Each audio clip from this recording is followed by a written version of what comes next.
Hello everyone, this is Leanne from Of Love and Chip Lab and the founder of Sublimation Graphics and Tutorials. Please be sure to subscribe to our YouTube channel so you never miss out on any new videos. Today I am going to show you how to separate elements when they're grouped together on one layer in a JPEG or PNG file like what you see on this screen. So I'm going to close this out. And we want to start by opening up the file directly. So you're not going to open up a document like we normally do. You're going to open the file that you want to be separating your layers from directly. So we'll come to File, Open, and I'm going to select this one that I pulled from Adobe Stock. This was actually a perfect example because there are a bunch of elements all grouped together on one layer. The reason why we want to open the file directly is so that we can maintain the overall size and resolution of that file. Your file should say that it is a pixel layer up in the top left of your screen where you have your context toolbar. It may also say it in parentheses here depending on the file itself. You'll notice that we can see our resolution is at 300 dpi right here as well. So we want all of that to be maintained when we extract all of these separate elements. Most often I see things like alphabet sets grouped together on one layer like this. And this is just the most effective way to separate them.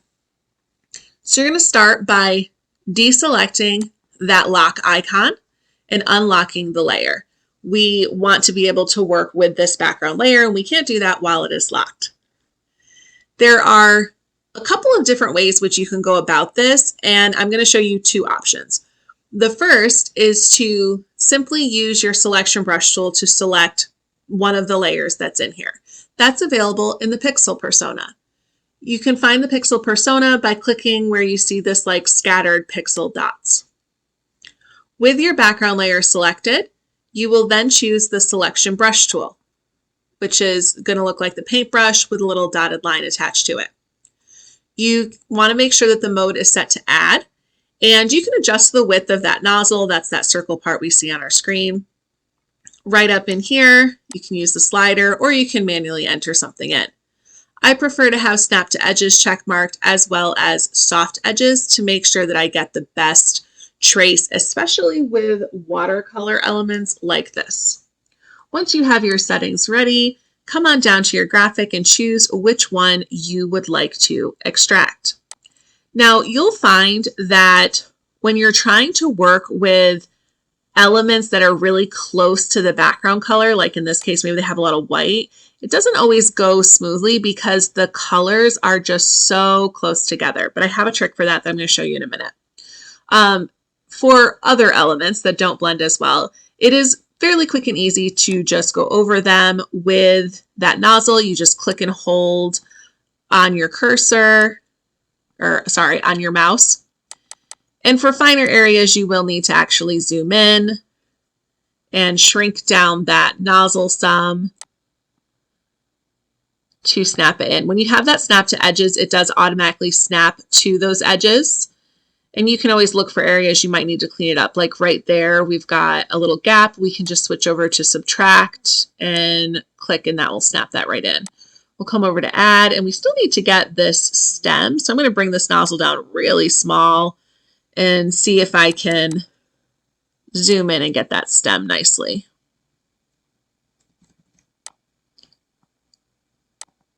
I do find that with really fine areas like this, it helps to just click instead of trying to drag, and it'll automatically fill in the space, and you can just kind of clean it up where you need to.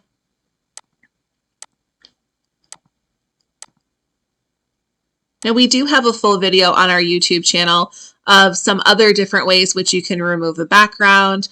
And this is really not all that different from removing a background. We are just purposely trying to extract our actual elements. So that's why I decided to make this a second video. It was a question that had come through. So I'm just going to finish up going through my little stem here.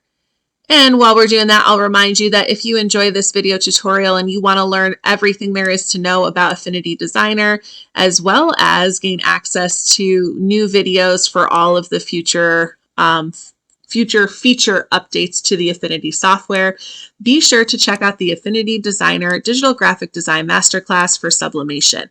This is our 100-hour in-depth video course that is very beginner-friendly and is built in a progressive format that ensures your success. It has fun, interactive digital challenges, opportunities to win prizes, and one-on-one email support all built in. You'll find the link in the video description as well as our discount code SUBTHAT, which will save you $30 upon signing up. Need to zoom in just a little bit more to get this last little section. You can see as we zoom in, it looks a little bit more pixelated because of how tiny this particular space is, but that's okay.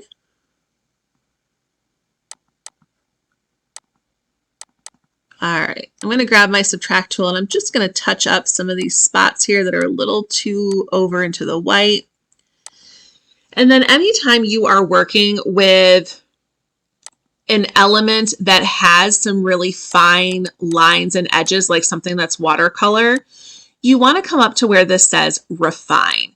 And when you click on refine, it's going to add this red background and just give you a look at what is actually been selected, and the software just kind of cleans up around your selection. So once you see that and you're all set, you can come down here to output and choose new layer from the drop down. And that is actually going to take that element that you just traced and it is going to extract it into a new layer. You can go ahead and click apply. And there you have it. It hid the bottom layer. But you can see that now you have this leaf layer ready to go, ready for you to export that so you can use it for whatever digital project you might have in mind. So I'm just going to hide that one for right now, and I'll actually move it below my whole background layer. And I'm going to select that background again and turn the visibility back on. Now notice that we still have that leaf layer because we didn't actually extract it. We just duplicated that section out. So whenever you have elements that are really close or you're having a hard time tracing them, here is a trick that you can do. You want to have none of your layers selected, and then you're going to come down to the bottom and you're going to choose Add Pixel Layer, which is the icon that looks like a checkerboard in both version 1 and version 2. With that pixel layer selected, you are going to come to your Flood Fill tool, which is the one that looks like a paint bucket. I recommend just using red as your fill color because it's easiest to see. So where you are on your color panel, select your fill circle, choose red, and then just click that paint bucket onto the screen. You'll notice that your icon now shows that it is a red rectangle. If you are using version 2 of Affinity Designer, you may have an icon here instead of actually seeing your graphic. You can correct that by coming to this lined menu and choosing thumbnail background. You can choose the different light, dark, auto, and then you can choose if you want thumbnails or object type. Now I personally like thumbnails, so I have that selected. Thumbnails is what shows you the actual picture of the layer instead of the icon type. With that pixel layer selected, you are going to come up to your blend mode layer, blend mode menu, which is this drop down right here in the layers panel, and we're going to choose color burn. Now I want to come to my background layer. I'm going to right click and select duplicate, or you can use Control or Command J. Next, I want to hold down my Shift key and select both the pixel layer and that first background layer together. You may also have to use Control depending on Control or Command if you're using a Mac. We are going to right click on those two and select Group. And then we are going to right click on that group and select Rasterize. This is going to make that into one layer that we see here. Now we're going to come back to our selection brush tool once again, and we have that pixel layer selected. We'll come over to this rose. I want to make sure it's set to add. I need a much bigger nozzle than this for this now. Good. And then we'll just drag that over. Notice it very quickly grabbed it, so that was perfect. We are then going to deselect or hide the pixel layer that's on top. So you can, where it says toggle visibility, you just click that dot. It's an eyeball looking icon in version 1 of Affinity Designer. And then we're going to select the layer below, come to edit, choose copy, and then edit again and choose paste, or you can do Control or Command C and then V. And now that has become its own layer as well. Before you continue on to your other pieces, you want to make sure to come to select and choose deselect, or use Control or Command D, just so you don't still have that other selection zone together. And really from there, you'll just keep repeating the process. So you'll grab that top pixel layer and select your next flower. So we'll say we want to grab this one. We will deselect it, grab that background layer, and then again, do that copy and paste. And there we have it. So you can continue on to break up all of your elements or alphabets, whatever it is that you happen to have with the project that you're working with. When you're all done, you want to take each individual layer and you're going to select that and come to File, Export, and where it says Area, you want to have PNG selected. Where it says Area, you're going to choose Selection Only, and this is just going to export that clip art element. You'll click on Export to open your File Explorer, and then you can save each individual layer element from your one main layer as separate files so that you can use them however you want in your different designs, alphabet sets, whatever it is that you happen to be working with. So it's pretty quick and easy to separate those. This was a requested tutorial, and I hope that it answered your questions and was easy enough to follow along. Don't forget to check the video description for a link to our Affinity Designer Digital Graphic Design Masterclass and subscribe to our YouTube channel. Thank you so much for joining us and have a great rest of your day.